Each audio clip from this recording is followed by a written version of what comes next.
Hey Fairmont, I'm going to share with you a little problem that I actually discovered, gosh, it was a few years ago now, after I had created my KCS students account, and we were doing that back then because it was originally the only way we could use like Google Classroom or something. So it was several years ago. But what you might not know is your students might be emailing you, thinking they're emailing you, but they're actually emailing your student account because they don't realize there's a difference. So what I did is I automatically forward all of my mail that goes to my KCS students account, and it forwards to my regular ketteringschools.org account. So let me show you how to do that if you're not familiar. To have two Google accounts open, it's actually best to use what's called an incognito window. So down here on the bottom where I get to Chrome, if I right click, there's an option here that says New Incognito Window. It's just clunky when you have two different Google accounts open in the same Google window. So this incognito, it sort of doesn't know that the other window's open. So in the search bar, I'm going to type in Google. There's probably other ways to get to this, but just a generic Google page. See, it says sign in because it doesn't know my other ketteringschools.org account is open. So I'm going to do that. And then now if you don't know your account password, Kim Broomhall is going to be able to hook you up with that. I've had to do that several times. It's a little embarrassing, but I wrote it down now.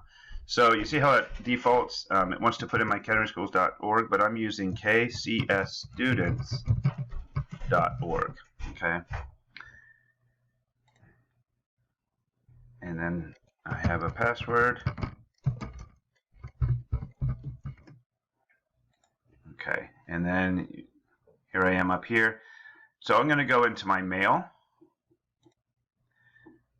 and I have a slew of messages. I'm actually subscribed to several different teachers' classrooms as a student. I'm subscribed to my own as a student because I test run a lot of things to see what it's going to look like for my students by pretending I'm a student. That's the main thing I actually do with mine.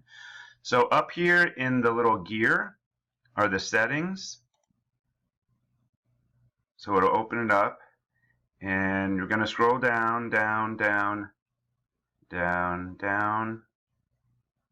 And here we are. Almost near the very bottom is what's called vacation responder. It's actually used when people leave on vacation and they're not going to check their email for some reason.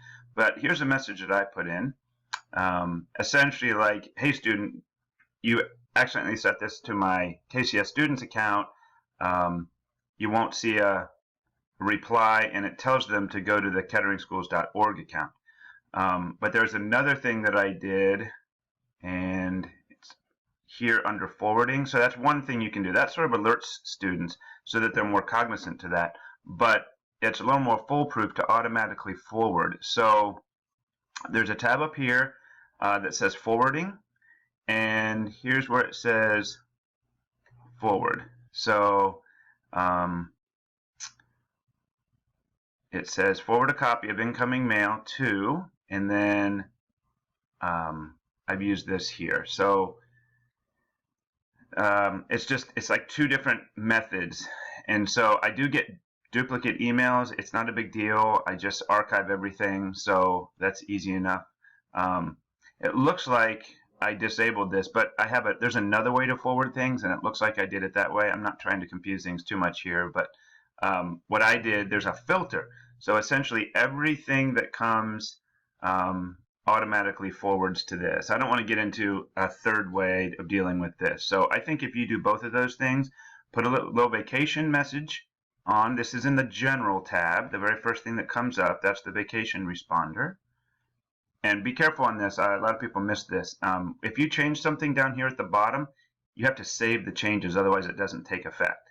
And then once you're done with that, you can go to the forwarding and just click forward a copy of, and then it lets you put in your email address for where all your regular school mail goes. Okay, so those two things will probably help curtail any problems. You might be surprised when you open up the Gmail for the first time if you haven't looked at it in a long time.